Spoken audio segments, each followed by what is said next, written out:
First, you'll have some time to look at questions 1 to 4.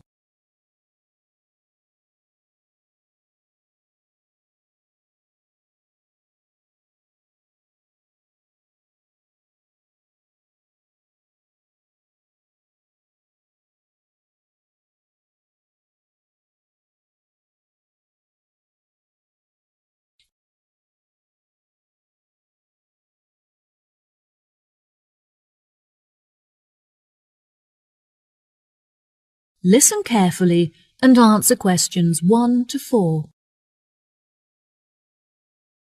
Hello, how can I help you today? Yes, hello. I'm just phoning you as I have seen an advertisement on your website for a property that I'm interested in renting. If possible, I'd like to find out some more information before I organise a viewing. No problem at all. What is the address of the property that you'd like to inquire about? It's 21 North Avenue. Okay, what is it that you'd like to know? First of all, I'd like to know what facilities the office has, as I need to make sure that it'll be suitable for my advertising company. I see. The office contains a large open-plan space with a wide frontage onto a busy street with lots of passers-by. So your business would have a really good street presence. There is also a toilet and newly refurbished kitchen equipped with a dishwasher and oven. Wow, that sounds great. I'd definitely like to register my interest. Okay, perfect. I just need to take some details from you, if that's okay. What is your full name? Jonathan Smith. And what position do you hold in your company, Jonathan? Until recently I was sales manager. However, I've recently been promoted to regional manager, so I'll be in charge of running our new office. Can I ask where the office is located? Yes, of course. It's located downtown, just around the corner from Royal Square Shopping Centre. That's a bit too far out of the centre for my liking. I'd much prefer to be located in close proximity to the station. Do you have any property located in that vicinity? It would help me to narrow down the results if you could tell me how many employees you intend to have working in the office. Our branch is made up of 30 employees, and we'd like some extra space for meetings and presentations. Most average office spaces are around 8,000 square feet, but it sounds like you would need more space than that. I think that 10,000 square feet would be more suitable for your needs. Now, let's see, we have 10 properties that match those criteria, so let's try and narrow it down. Before you hear the rest of the conversation, you have some time to look at questions 5 to 10.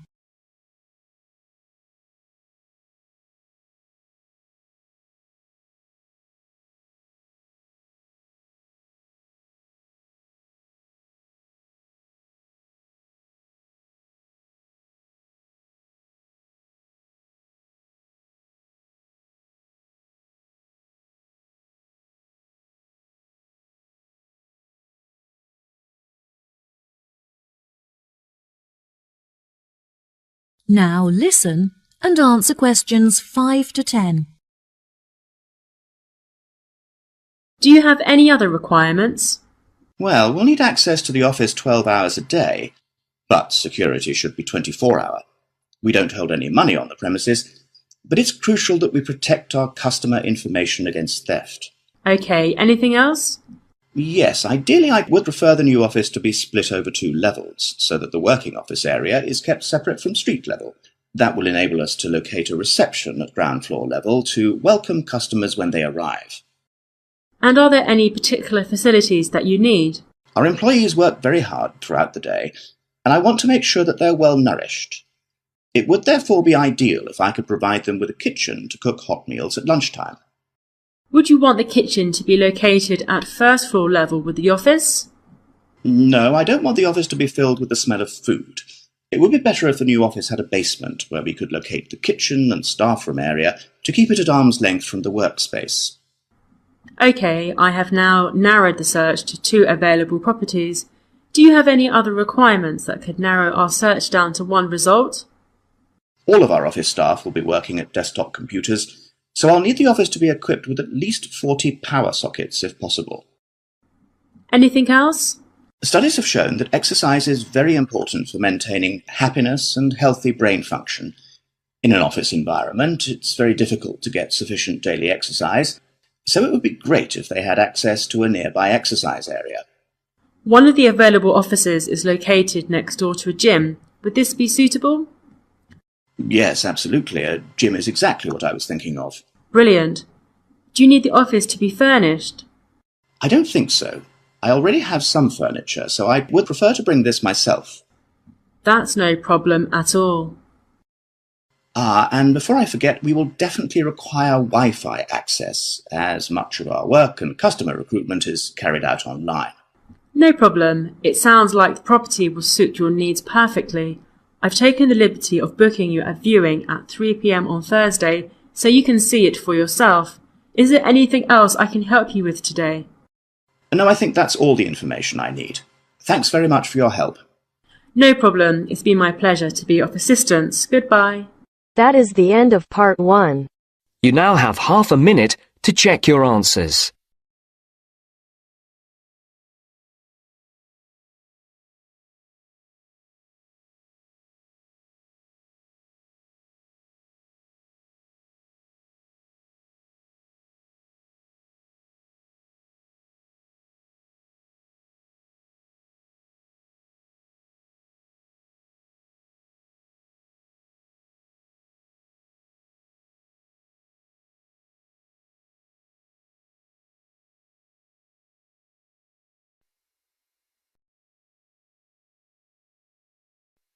Now turns to part 2. Part 2. You will hear the education officer in a museum giving a talk to school students who are about to start a 1-week work placement in the museum. First, you have some time to look at questions 11 to 15.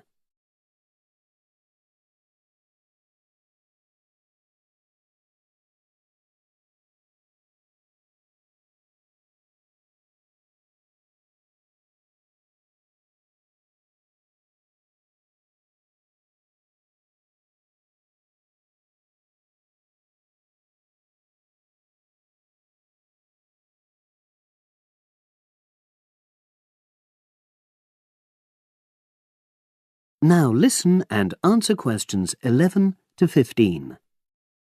Good morning and welcome. We're really pleased that you're going to be joining us next week for your work placement.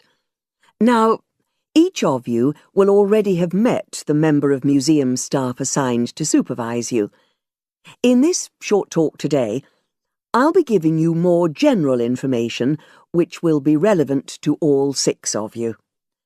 Your normal working day is 9 to 5 p.m, but on Monday, because it's your first day, we'd like you to arrive at 9:15. Please note, though, that you'll finish at the usual time. A lot of you have been asking what you should wear for work. Well, you may have noticed that we're not exactly a formal institution, so you'd really be out of place if you wear smart attire like a suit. If you go out on a trip with us, then we'd like you to wear a museum cap. It has our logo on, and we feel it helps people recognise you.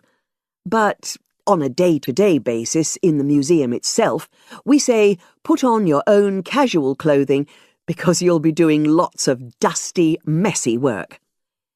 Now, we don't have an enormous number of rules, but work placement is an excellent preparation for the real world of work, and we expect you to be very punctual and reliable.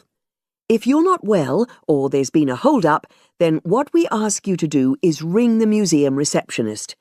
He will be in the museum well ahead of opening time, and he'll inform your own personal supervisor in the museum. If you're away for more than 1 day, we'll inform your school tutor. They'll obviously need to make a note of your absence and follow up if necessary. But most of all, we hope you really enjoy yourselves during the placement. Students say they have a lot of fun, whether it's working with kids in our art workshops held every Monday, or, the most popular, when they go out on our outreach work to residential homes, recording elderly people's memories of school days for our oral history project. So, we hope you feel excited by the prospect of starting next week and well prepared. Your personal supervisor will be there to help you with our health and safety requirements when you start next week, and your supervisors will also brief you about the background to the museum, summarising all the huge amount of information on our website. In the next couple of days, it might be worthwhile if you get hold of evaluations and other notes made by students who've worked with us before. You can get a lot of pointers from them. Before you hear the rest of the conversation, you have some time to look at questions 16 to 20.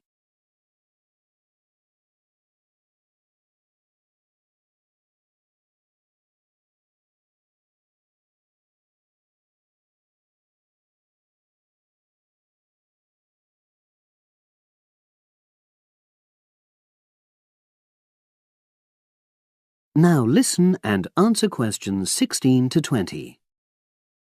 Now, before I finish today, I wanted to help you find your way around the museum.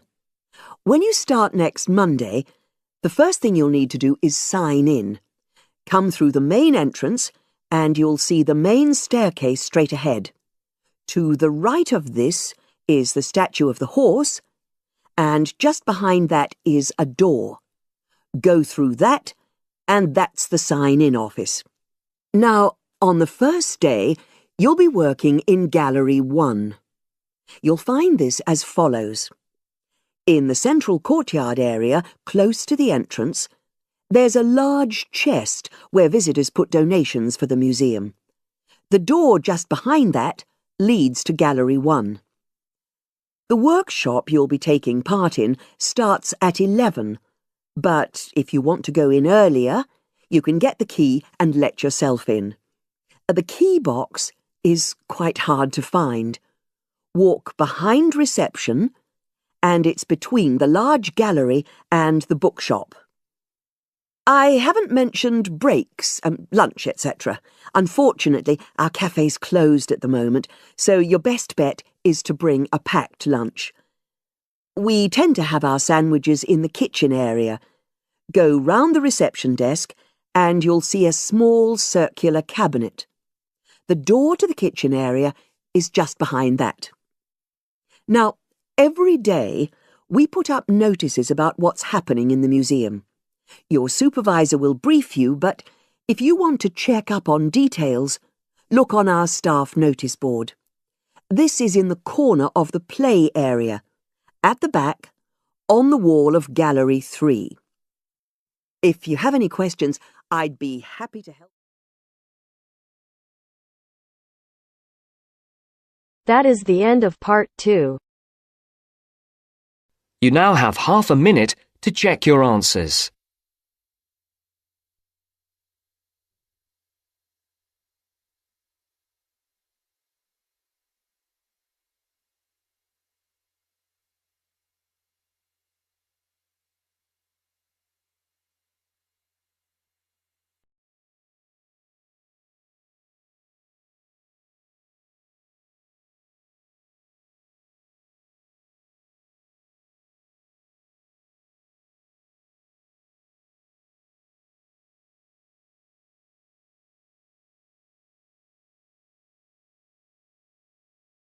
Now turns to part 3. Part 3.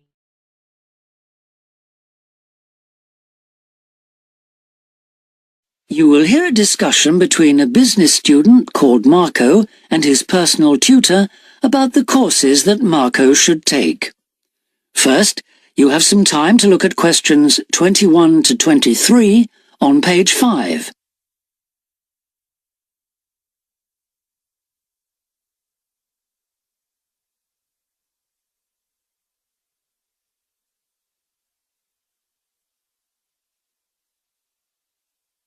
Now listen carefully and answer questions 21 to 23.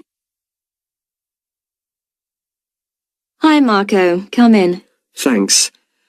I've got a bit stuck trying to select courses for next semester. Could you help me, please? Of course. Sit down. First of all, most people just go for the areas of business that they're interested in, but even if something doesn't look very stimulating, it's important that you can use it once you get a job. It's not much good choosing areas that aren't going to be helpful later on. Right. I want to go into management, so I'll need to think about that. And should I start specialising in a particular area yet? I don't think that's wise at this stage. It's better to aim for a wide variety of subjects, especially as management covers so many possibilities. You shouldn't be limiting your choices for later on. Yes, I see. You should also look at how the course is made up. Will you have regular seminars and tutorials, for example, as well as lectures? Okay. Some of the lecturers are quite big names in their fields, aren't they? Mm-hmm. Should I aim to go to their courses? Well, remember that the lecturers who aren't well known may still be very good teachers. I'd say we have a consistently high standard of teaching in this department, so you don't need to worry about it. Before you hear the rest of the discussion, you have some time to look at questions 24 to 30 on pages 5 and 6.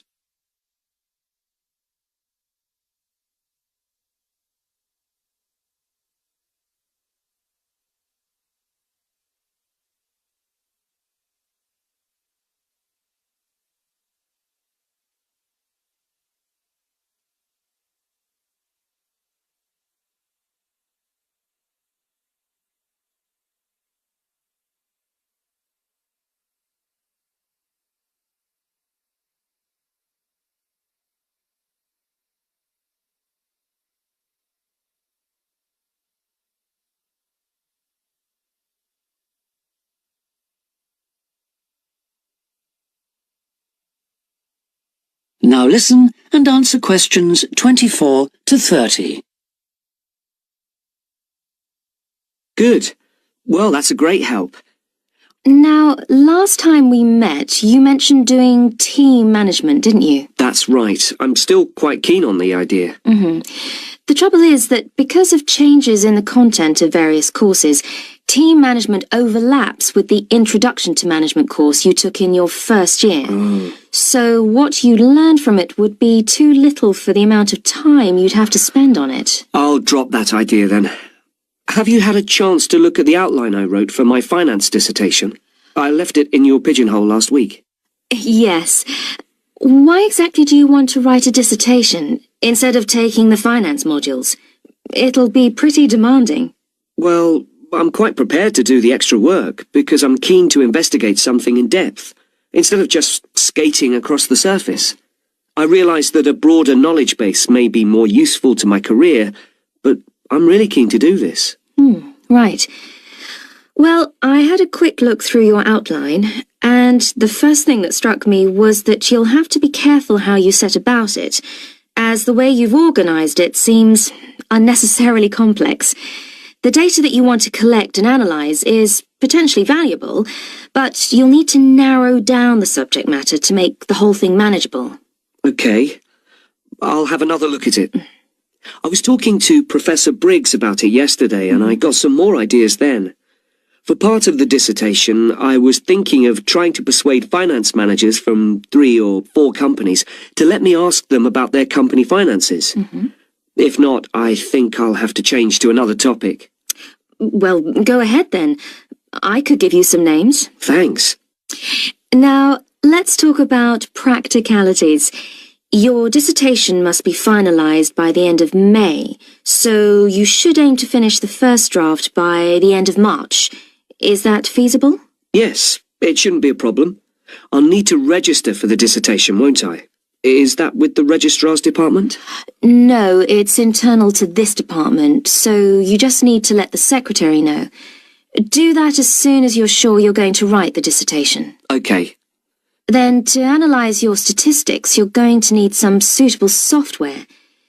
If I were you, I'd drop into the computer office and ask them for a copy. Right. So, if I revise my outline...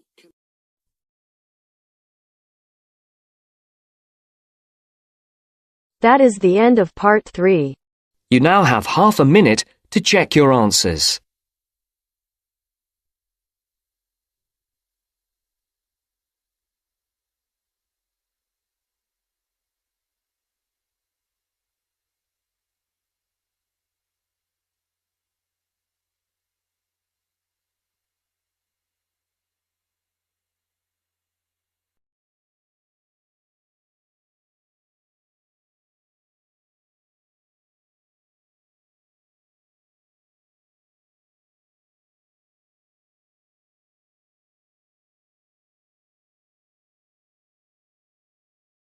Now turns to Part 4. Part 4. You are going to hear a talk about security in the UK. Listen to the talk and complete the statements below. First, you have some time to look at questions 31 to 40.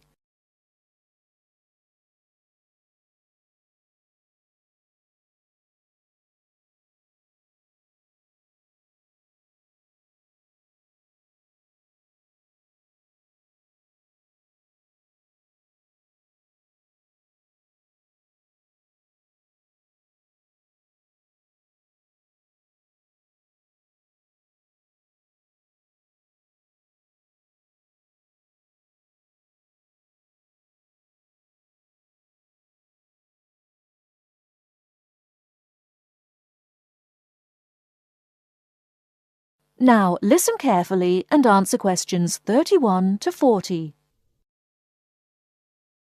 In large cities, for instance London, and crowded places such as airports and stations, there is the risk of theft. We do not want you to suffer the distress of losing important documents and valuables as soon as you step onto British soil. So here are some important do's and don'ts. Don't carry more cash than you need for daily expenses. If you stay at a hotel, do ask the manager to keep large sums of cash, documents and valuables in the hotel safe and give you a receipt for them. This is a free service. If cash is stolen, it is very unlikely to be recovered. Do keep separately a note of the serial numbers on your traveller's checks, so if they are lost you can inform your bank. Do take particular care of bank and credit cards. Do carry wallets and purses in an inside pocket or a handbag. Don't ever leave a bag unattended and make sure it is securely fastened when you are carrying it.